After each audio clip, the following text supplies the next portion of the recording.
When people encounter some really bad thing in life, the most natural thing to do, of course, is to say, why did this happen? Well, or why did this happen to me? Why did this happen now? The very natural why question that we ask in times of loss or tragedy reflects our desire to live in a world that makes sense. However, it is never really answerable and doesn't help us deal with the immediate situation. The question you need to ask is, what do I do now?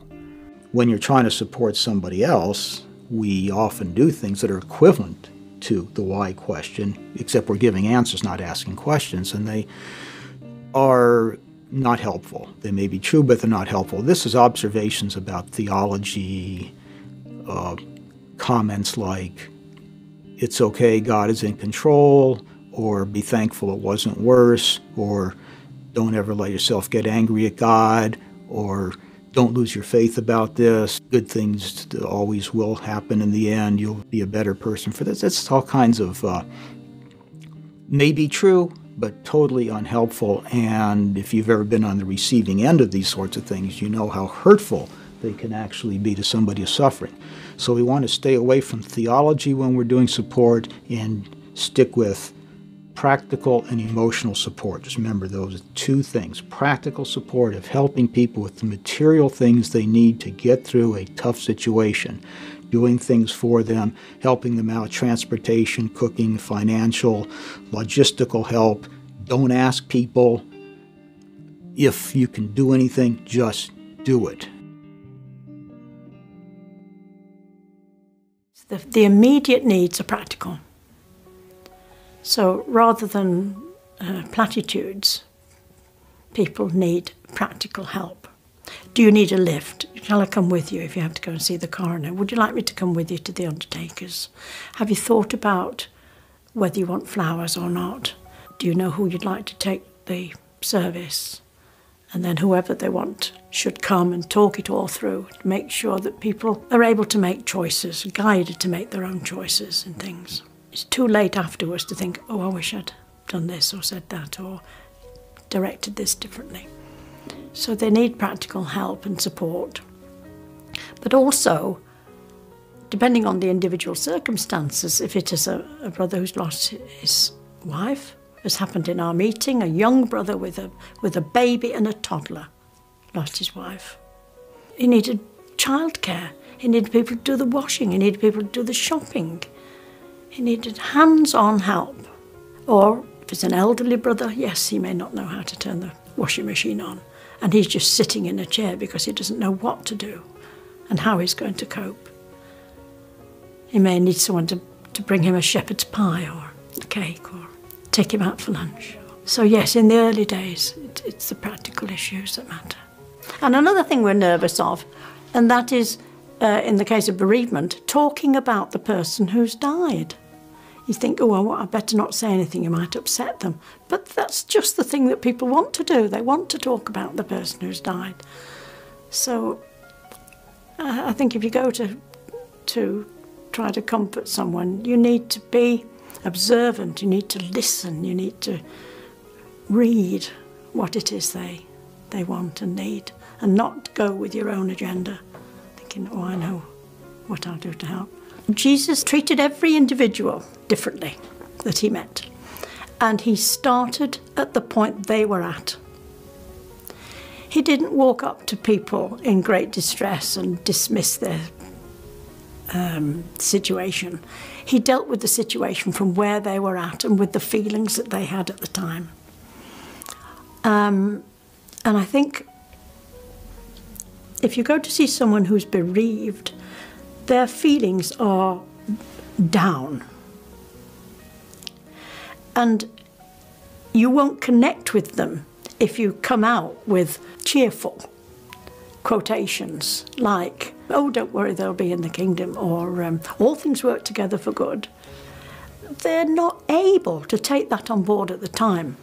And from my own experience and things that other people have said to me, they've got to start where they are. So they will read the Psalms that are about depression and sorrow and crying out to God for help. Or they'll begin with Job. A lot of people turn to Job. because those readings are in touch with the feelings that they have at the time. And then gradually you're brought up and up and up until you can accept the more positive ones. You can't drag people out of where they're at. You start where they're at. There's a whole list of wrong things that you could say that imply judgment and add, guilt or put a barrier between you and the other person. So I think you have to think to yourself, well, what would I want said to me? What would a compassionate and loving friend say to me? And what do I want to say to other people? And that might just be the gift of silence at times, when you're just there with them. And you can say, I really don't know what to say to you, but I'm here. I think we all need to be heard, and we all have a story inside. And for the person with the problem, they're the expert on their problem. They've lived with it all of their life, perhaps, and there's all kinds of parts that come to bear on that. They know probably what they have to do.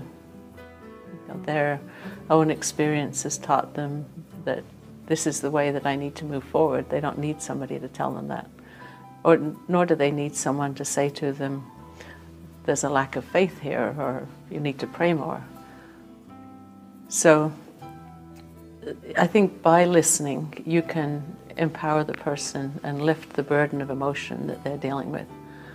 Because in that situation of dealing with whatever the problem might be, there's an overwhelming load of emotions that comes to bear on them.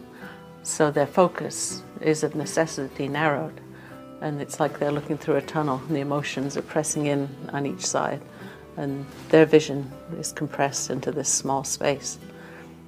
But when you listen to my story and you listen to what's going on in my life and what's brought me to this place, and you hear the emotion that I'm feeling, and you might say to me, I hear a lot of fear in your voice, or I hear anger, and I feel heard, then it lifts that burden of emotion.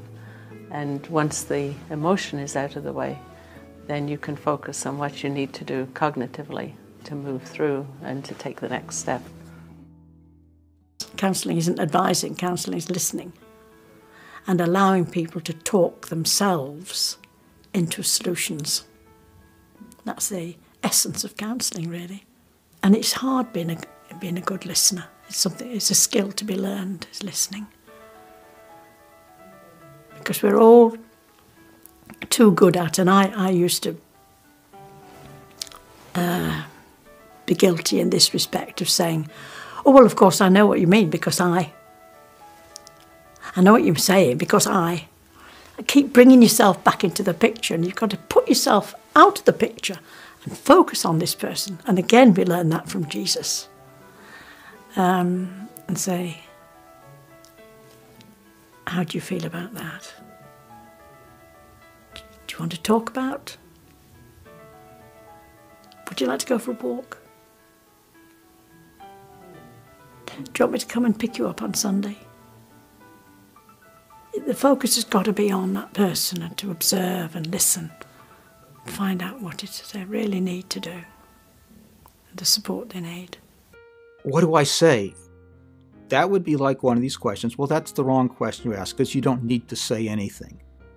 What do I say kind of implies that there are some magic words or something you can say that'll make things better. It's nothing you can say that will make things better. So don't worry about what do I say. It's what do I do and who am I? If I'm close to that person before their accident, I'm still close to them now. If I come to somebody and I don't know what to say, I know I can give them a hug. I know I can say, this must be very hard for you. I want you to know that I feel very sorry about this. I don't know what it's like for you, but it's very difficult for me knowing that. All you have to do is acknowledge that this is a very difficult situation. You don't have to say anything. You're not going to fix it with your words. One thing that I'd found helpful was looking at how God sends rain on the just and the unjust, that he's non-discriminatory in his blessings. So if blessings are like that, why shouldn't suffering be the same way? Why, because I'm a believer, do I think that I shouldn't suffer? Suffering helps me to feel that I'm part of the rest of humanity.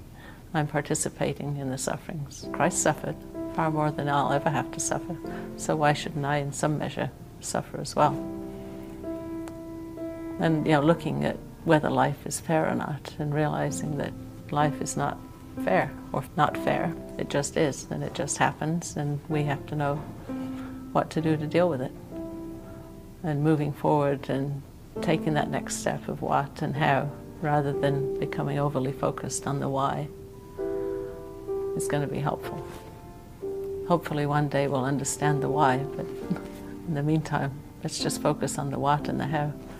What do I need to get through this day, and how can I implement it?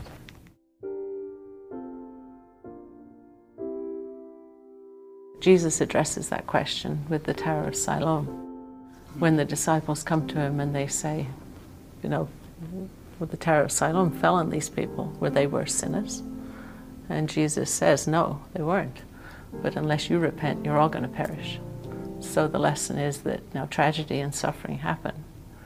And really it's just accelerated mortality, because we're all going to die. So for some it's a shorter time, for some it's a longer time. But in the state that we're in right now, that's all part of it.